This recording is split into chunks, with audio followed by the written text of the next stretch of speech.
தாளையத்தில் அரசு பேருந்த ஏதோ நான் சொல்லி எரிச்ச மாதிரி போலீஸார் போட்ட பொய் வழக்கில் நீதிமன்றத்தில் ஆஜராகிறதுக்காக இருக்கேன்.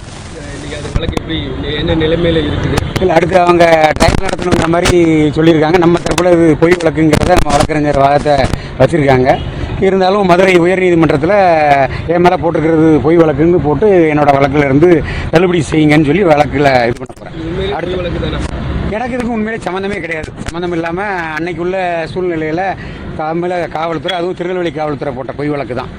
ஆமாம். சரிண்ணா, இப்போ நீங்கள் ஜெயராஜ் பென்னிக்ஸ் கொலை வழக்கு நடந்து 4 ஆண்டுகள் ஆகுது.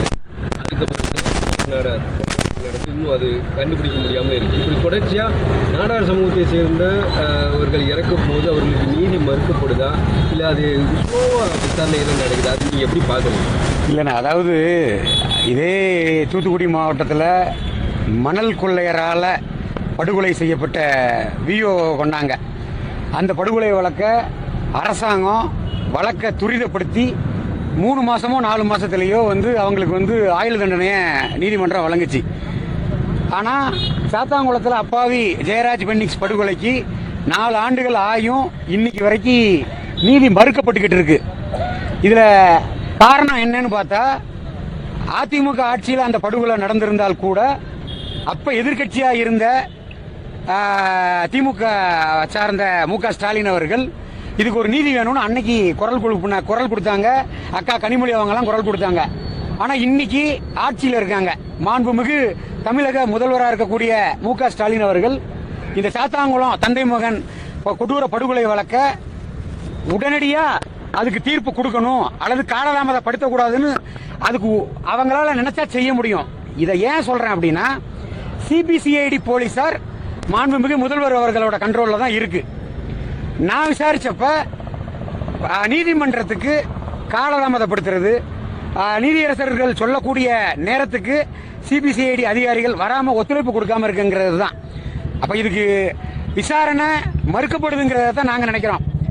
எங்களை பொறுத்த மட்டும் ஒட்டுமொத்த நாடார் சமுதாயத்தின் சார்பாக கூட மீண்டும் மீண்டும் நாங்க கோரிக்கை வைக்கிறது, சாத்தாங்குளம் ஜெயராஜ் நடார் பெனிக்ஸ் நடாரோட படுகொலைக்கு அந்த படுகொலையை நிகழ்த்தின சாத்தாங்குளம் காவலர்கள் அத்தனை பேருக்கும் தூக்கு தண்டனையை மாண்புமிகு நீதியரசர்கள் கூடிய சீக்கிரம் வழங்கணுங்கிறது தான் எங்களோட நீண்ட நாள் கோரிக்கை. அதை நாங்கள் எதிர்பார்க்கிறோம்.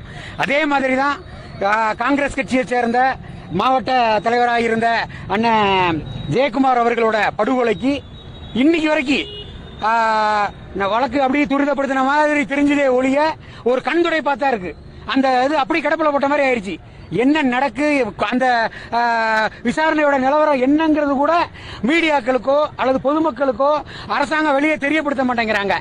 ஏன்னா ஆளுகிற ஆட்சிக்கு ஒரு கெட்ட பேர் வந்துடும், சட்டம் ஒழுங்கு சீரில்லைன்னு சொல்லி எல்லாரும் கொந்தளிச்சிருவாங்கங்கிற பயத்தினால அதை மூடி மறைச்சிக்கிட்டு இருக்காங்க. அப்ப நாடார் சமுதாயம் சார்ந்து நடக்கக்கூடிய இந்த மாதிரி கொடூர படுகொலைக்கு இந்த திமுக அரசாங்கம் ஒரு நீதியை உடனடியாக கொடுக்க மாட்டேங்கிற வேதனை எங்களுக்கு இருக்கு. சிபிசிஐடி அவங்க கண்ட்ரோல்ல தான் இருக்காங்க. துரிதப்படுத்தணும்னு நினைச்சா மாண்புமிகு முதல்வர் மு.க. ஸ்டாலின் அவர்கள் துரிதப்படுத்தலாம். ஏன் அவங்க துரிதப்படுத்த மாட்டேங்கிறாங்களோ அவங்களுக்கு உரிய சட்ட ரீதியான போராட்டங்களை நாங்க முன்னெடுக்கலாங்கிற எண்ணத்துல நாங்க இருந்துகிட்டு இருக்கோம். கள்ளச்சாராயத்தில் 60 பேர் இறந்துருக்காங்க. அதாவதுன்னா சமுதாயத்தின் சார்பா அந்த பணங்கள்ல இறக்குறதுக்கு எங்களுக்கு உரிய அனுமதியை கொடுங்கன்னு சொல்லி எல்லா அரசாங்கத்துக்கிட்டையும், அது அதிமுக ஆட்சி நடத்தும் போதும் சரி, திமுக ஆட்சி நடத்தும் போதும் சரி, காலங்காலமா நாங்க சொல்லிக்கிட்டு வரோம். அண்டை மாநிலமா இருக்கக்கூடிய கேரளாவில் கல் விற்பனைக்கு இருக்கு, அண்டை மாநிலமா இருக்கக்கூடிய ஆந்திராவில் விற்பனைக்கு இருக்கு. நம்ம தமிழ்நாட்டில் மட்டும் இந்த கல்லை ஏன் புறக்கணிக்கிறாங்க? ஏன் இந்த கல்லை விற்பனைக்கு கொண்டு வந்துட்டா இந்த திமுக கூட்டணியில் இருக்கக்கூடியவங்களோ அல்லது திமுகவோட மந்திரிமார்களோட சாராய ஆலைகளுக்கு விற்பனை குறைஞ்சிருங்கிறதுனால இந்த திமுக அரசாங்கம் இந்த கல்லை விற்பனை செய்யறதுக்கு கொண்டு வர மாட்டேங்கிறாங்க. உண்மையிலேயே கல்லை அரசாங்கம் விற்பனையை கொண்டு வந்திருந்ததுன்னா இந்த கள்ளச்சாராயத்தை யார் இன்னைக்கு காய்ச்ச போறா அல்லது இந்த கள்ளச்சாராயத்தை யார் குடிக்க போறா? இன்னைக்கு இந்த கள்ளக்குறிச்சியில கள்ளச்சாராயத்தினால இறந்தவங்க 60 பேர் அப்படின்னா அந்த இறந்த 60 பேருமே யாரும் கோடீஸ்வரர்களோ அல்லது ஒரு மல்டி மில்லியனர்களோ கிடையாது. எல்லாருமே அப்பாவி தினக்கூலிகள்.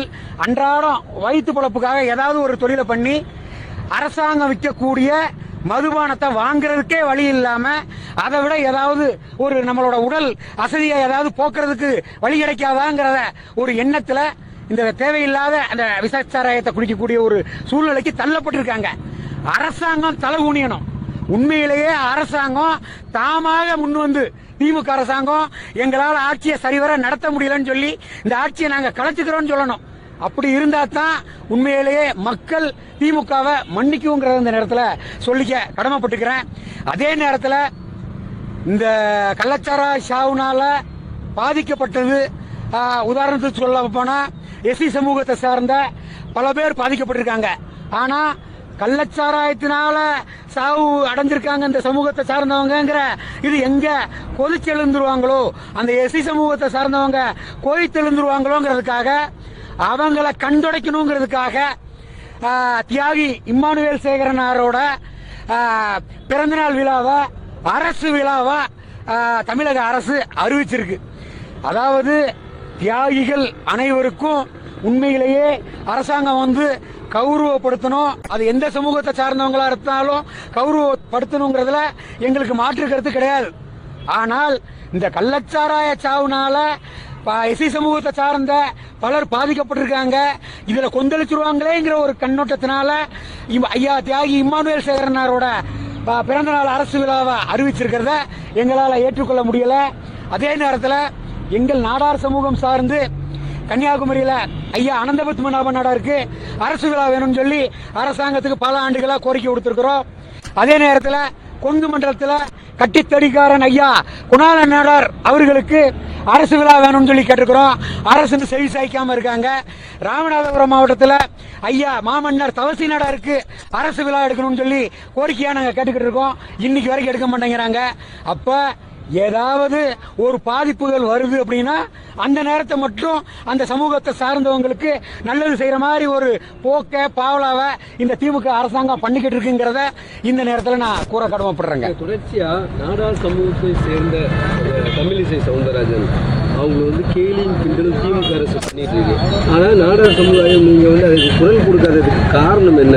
அவங்க பாஜக இருக்கிறனாலயா இல்லை எதனால உங்களுக்கு அந்த எண்ணம் வரவில்லைன்னு இல்லைன்னா, அதாவது பாஜகவில் இருக்கக்கூடிய அக்கா தமிழிசை சவுந்தரராஜன்ங்கிறதுக்காக இல்லை, எந்த ஒரு பெண்ணையும் பொதுவா சமூக வலைதளங்கள்லயோ அல்லது நேரடியாகவோ அல்லது ஒரு வீடியோ வாயிலாகவோ அல்லது ஒரு ஆடியோ வாயிலாகவோ தரங்கட்ட வார்த்தைகளாலோ அல்லது அவர்கள் மனது புண்படக்கூடிய வகையில யாருமே பேசக்கூடாது. எந்த கட்சியை சார்ந்தவங்களுமே பேசக்கூடாது.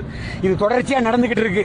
ஆனாலும் அக்கா ஒரு சிங்க பெண்மணி அப்படிங்கிற வகையில எல்லா இந்த மாதிரி கேலி சித்திரங்களுக்கெல்லாம் எதிர்த்து அவங்க வந்து சிறப்பா தான் பணியாற்றிக்கிட்டு இருக்காங்க. ஒருத்தவங்க வந்து சொல்றதுனால வந்து அக்கா வந்து குறைஞ்சு போயிட போறது கிடையாது. ஒரு 2 மாநிலத்தை ஆண்டவங்க, ஒரு நாடார் சமுதாயத்தில் ஒரு மிகப்பெரிய குடும்பத்தில் ஒரு பாரம்பரியத்தில் வந்தவங்களா இருந்தா கூட இவங்கெல்லாம் கேலி செஞ்சு எங்களுக்கு ஒன்றும் ஆக போறது இல்லை அப்படிங்கிற வகையில தான் அக்காவோட செயல்பாடுகள் நடந்துகிட்டு இருக்கு. ஆளுங்கட்சிங்கிற ஒரு இதுல தானே அதை பேசுறாங்க. அதாவதுன்னு அரசியல் சார்ந்து விமர்சனங்களை வைக்கலாம். இப்ப பாஜக தப்பு செய்தா அதை திமுக விமர்சனம் செய்யட்டும், தப்பு கிடையாது. திமுக தப்பு செய்தா பாஜக விமர்சனம் பண்ணட்டும், தவறு கிடையாது. ஆனால் அவர்களோட தனிப்பட்ட விவகாரங்களையோ தனிப்பட்ட உடல்வாகுகளை வச்சுக்கிட்டு யாரும் கேலியாவோ கிண்டலாவோ பேசக்கூடாதுங்கிறத இந்த நேரத்தில் நான் கூற கடமைப்படுறேன். ஹரிநாடார் வந்து நாடக காதல் ஜாதி மறுப்பு திருமணம் எதிரானவர். சமீபத்தில் நெல்லையில ஒரு மிகப்பெரிய ஒரு காதல் திருமணம் மோதல் நடந்துச்சு. பெண் வீட்டார் மீது வன்கொடுமை வழக்கெல்லாம் பதிவு செய்யப்படும். இந்த காதலை நீங்க எப்படி பாக்குறீங்க? இதற்கு கம்யூனிஸ்ட் கட்சியோட அந்த இன்வால்மெண்ட்டை நீங்க எப்படி பாக்குறீங்க? பொதுவாகவே காதல் அப்படிங்கிறது எல்லா ஜாதிக்காரங்களுமே வந்து மாறுபட்ட சமுதாயத்திலேயோ சரி அல்ல மாறுபட்ட மதத்தில் கூட காதலுங்கிறது நடந்துக்கிட்டு தான் இருக்கு. அந்த காதலை வந்து யாரும் தடுங்க, காதலிக்கவே செய்யாதீங்கன்னு சொல்லி ஹரிநாடார் சொல்ல வரல. அவங்க எப்படிப்பட்டவங்களா இருக்காங்க, அந்த சம்பந்தப்பட்டவங்க எந்த சமூகத்தை சார்ந்தவங்களா இருக்காங்க அல்லது எந்த மதத்தை சார்ந்தவங்களா இருக்காங்க, எதனால இவங்களை தேடி வராங்க, இவங்க கிட்ட இருக்க பணத்துக்காக வராங்களா அல்லது இவங்க கிட்ட இருக்கக்கூடிய வேற ஏதாச்சும் நகைகளையோ அல்லது ஆடம்பரத்தையோ அனுபவிக்கிறதுக்காக வராங்களாங்கிறதெல்லாம் பார்க்கணும். எதுக்காக நம்ம நாடக காதல்னு சொல்ல வரோம் அப்படின்னா, பல இடங்கள்ல பல பெண்களை ஒரு ஷோ காமிச்சிட்டு வாகனங்களில் காமிக்கிறதோ அல்லது ஒரு நகைகளை போட்டுக்கிட்டு ஒரு ஷோ காமிக்கிறதோ காமிச்சிட்டு திருமணம் ஆக்கிட்டு கல்யாணம் பண்ணிக்கிறேன் அல்லது மாசமாக்கிடுறேன் பிள்ளையை கொடுத்துட்டு அல்லது கல்யாணம் ஆனதுக்கு அப்புறமா கூட கூடி போனா ஒரு 3 மாசத்துலயோ அல்லது அந்த அதுக்கு ஒரு குழந்தை பிறந்ததுக்கு அப்புறமா கூட அந்த குடும்பங்கள் எல்லாம் பிரிஞ்சு போயிருக்கு. எவ்வளவோ குடும்பங்கள், எவ்வளவோ தாய்மார்கள், எவ்வளவோ பேரண்ட்ஸ் எல்லாம் வந்து கொதிச்சு போய்கிட்டு இருக்காங்க. எந்த தாய் தகப்பனும் அவங்களோட பிள்ளை கெட்டு போகணும்னு நினைக்க மாட்டாங்க. அவங்களுக்கு ஒரு நல்ல இடத்துல தான் கல்யாணம் பண்ணி கொடுக்கணும்னு நினைப்பாங்க. அப்படி இருக்கும்போது ஒரு கட்சி நடத்துறீங்கன்னா மக்களுக்கு எவ்வளவோ பிரச்சனைகள் இருக்கு. அந்த மக்களோட பிரச்சனையை போய் பார்க்கணும். ஒரு குடும்பத்தில் வந்து அந்த பொண்ணு அந்த பையனை விரும்புறாப்புல, இந்த பையன் அந்த பொண்ணை விரும்புறாப்புலன்னா அது வந்து மாமா வேலை பார்க்கக்கூடாது. எந்த கட்சிக்காரங்களும் மாமா வேலை பார்க்கக்கூடாது அப்படிங்கிறது என்னோட ஒரு தாழ்மையானது அப்படிங்கிறத நான் அந்த நேரத்தில் சொல்ல விரும்புகிறேன். அதே கட்சி இப்போ வந்து 60 பேர் இறந்துருக்காங்க, அதுக்கு வந்து போராட்டம் பண்ணல, கல்யாணத்தை முடிச்சு வச்ச கட்சி. ஆனால் அதைத்தான் நான் சொல்ல வரேனே. அதாவது ஏன்னா அவங்க வந்து கூட்டணியில் ஏதாச்சும் சீட்டு கிடைக்கணும் அல்லது கூட்டணியில இருந்து ஏதாவது பேசக்கூடாதுங்கிறதுக்காக பெட்டி பெட்டியாக ஏதாச்சும் கொடுத்துருப்பாங்க.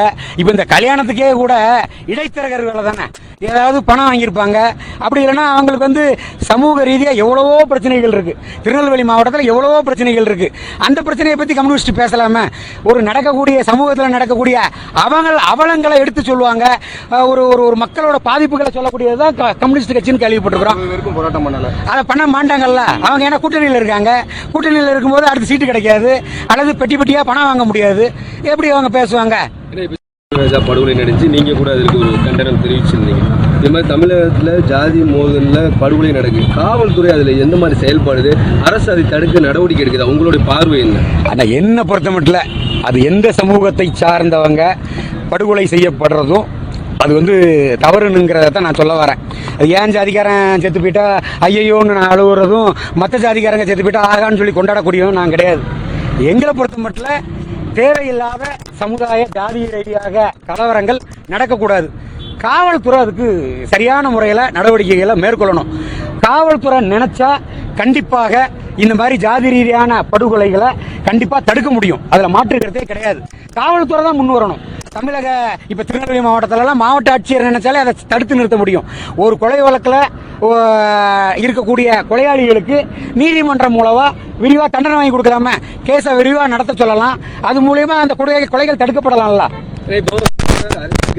ஆரம்பிக்க போறதா ஒரு அறிவிப்பு வெளியிட்டு எப்பொழுது அதுக்கு பெயர் வச்சாச்சா, அதோட உறுப்பினரை சேர்க்க என்ன வழி? பெருந்தலைவர் ஐயா காமராஜர் அவர்களோட பிறந்தநாள் விழா ஜூலை 15 வருது.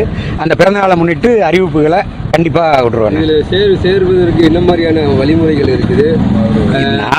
நாடார் சமுதாயத்துக்கான அரசியல் கட்சி தான், அதுல மாற்றுக்கிறதே கிடையாது. ஒட்டுமொத்த நாடார் சமுதாயத்துக்கும் அரிநடார் ஒரு பாதுகாப்பு படையா கண்டிப்பா உருவாக்குவேன். ஒரு தனிப்பட்ட கட்சியா பொழுது வரக்கூடிய தேர்தலில் யாருக்கும் கூட்டணி போக முடியாது. கூட்டணி போகணுங்கிற எண்ணம் கூட எங்களுக்கு இல்லைங்க. எங்களை பொறுத்த மட்டும் இப்ப நாடார்கள் பெரும்பான்மையா இருக்கக்கூடிய எல்லா தொகுதிகளிலையும் எங்க நாடார் சமுதாயம் சார்ந்து அரசியல் விருப்பம் இருக்கக்கூடிய இளைஞர் பெருமக்களை ஒன்று திரட்டி அவங்கள கலங்காண வைப்போம். ஒரு அரசியல் விழிப்புணர்ச்சியை ஏற்படுத்துவோம். சமுதாயத்தில் உள்ள பிரச்சனைகள் எல்லாம் சட்டமன்றத்திலையும் பாராளுமன்றத்திலையும் குரல் கொடுக்கறதுக்கு ஏதுவா நாங்கள் எல்லாமே செய்வோம். இப்போ நீங்க வந்து இந்த தேவேந்திர வேளாளர் சமூகத்திற்கு இந்த தியாகி இமானுவேல் சேகரனாருக்கு அறிவிப்பு வழங்கியிருக்கிறாங்க. அதே போல ரெண்டு மூணு சமூகத்திற்கும் கூட சில அறிவிப்புகள் வழங்கியிருக்காங்க. நாடார் சமூகத்தை இந்த திமுக எப்படி பார்க்குது? இல்லைங்க, அதைத்தான் நான் சொல்ல வரேன். இப்போ எங்கள் நாடார் சமுதாயம் சார்ந்து இருக்கக்கூடிய சட்டமன்ற உறுப்பினர்கள் சட்டமன்றத்தில் குரல் கொடுக்கணும். ஐயா சபாநாயகர் எங்கள் ஐயா தான், அப்பா ஒன்னாச்சு. அவங்கெல்லாம் அங்கே அந்த சட்டமன்றத்தையே நடத்தக்கூடியவர்கள். அவங்க அங்கே சட்டமன்ற உறுப்பினர்களாக இருக்கக்கூடிய நாடார் சமுதாயத்தை சார்ந்தவங்க கிட்ட இந்த மாதிரி நம்ம சமுதாயத்தில் இவ்வளவு தலைவர்கள் எல்லாம் நாட்டுக்காக போராடினவங்களாம் இருக்காங்க. ஒன்றும் இல்லை, இன்னைக்கு ஐயா மாப்போ சிவஞானம் அவர்களோட பிறந்தநாள். இன்னைக்கு சென்னை நம்ம தமிழ்நாட்டோட இருக்கு அப்படின்னா அதுக்கு மூல காரணமாக பாடுபட்டவர் ஐயா. திருத்தணியை சுற்றி ஒரு 270 கிராமங்கள் இன்னைக்கு தமிழ்நாட்டுக்குள்ள இருக்கு அப்படின்னா அதுக்கு பாடுபட்டவர் ஐயா மாப்போ சிவஞானம் அவர்கள். அவருக்கு மணிமண்டபங்கள்லாம் வேணும்னு சொல்லி நாங்கள் பல ஆண்டுகளாக கோரிக்கையாக சொல்லிக்கிட்டு இருக்கோம். அரசாங்கம் செவி சாய்க்க மாட்டுக்கிட்டு இருக்கு. அதே மாதிரி தான் ஐயா நம்ம களக்காடு, நம்ம திருநெல்வேலி மாவட்டம் களக்காட்டில் பேருந்து நிலையம் புதுசாக வச்சிருக்கக்கூடிய பேருந்து நிலையத்துக்கு நகராட்சி தலைவர்கள்லாம் ஒரு தீர்மானம் நாளைக்கு போட போறாங்களாம். என்னன்னு, டாக்டர் கலைஞரோட பேரை வைக்கணும்னு சொல்லி. டாக்டர் கலைஞருக்கும் களக்காட்டுக்கும் என்னங்க சம்பந்தம் இருக்கு சொல்லுங்க? களக்காடு யார் ஏரியா? அவருக்கு வைக்கணும்னா திருவாரூரில் வைக்க வேண்டியதானே? திருவாரூரில் புதுசாக ஒரு ஸ்கீமை உருவாக்குங்க, புதுசாக ஒரு பஸ் ஸ்டாண்டை கட்டுங்க, புதுசாக கூட ஒரு ஏர்போர்ட்டை உருவாக்குங்க, அது கலைஞர் பேரை வைங்க. களக்காட்டில் வந்து கலைஞர் பேரை வைக்கணும்னு சொன்னால் நாங்கள் எப்படி ஏற்றுக்குவோம்? அதனால் மாண்புமிகு தமிழக முதல்வர் மு க ஸ்டாலின் அவர்களும் மாண்புமிகு திருநெல்வேலி மாவட்ட ஆட்சித்தலைவர் அவர்களும் களக்காடு புதிய பேருந்து நிலையத்துக்கு ஐயா பெருந்தலைவர் காமராஜர் அவர்களின் பெயரை சூட்ட வேண்டும் என்பதை இந்த நேரத்தில் கோரிக்கையாக வைத்துக் கொள்கிறேன்.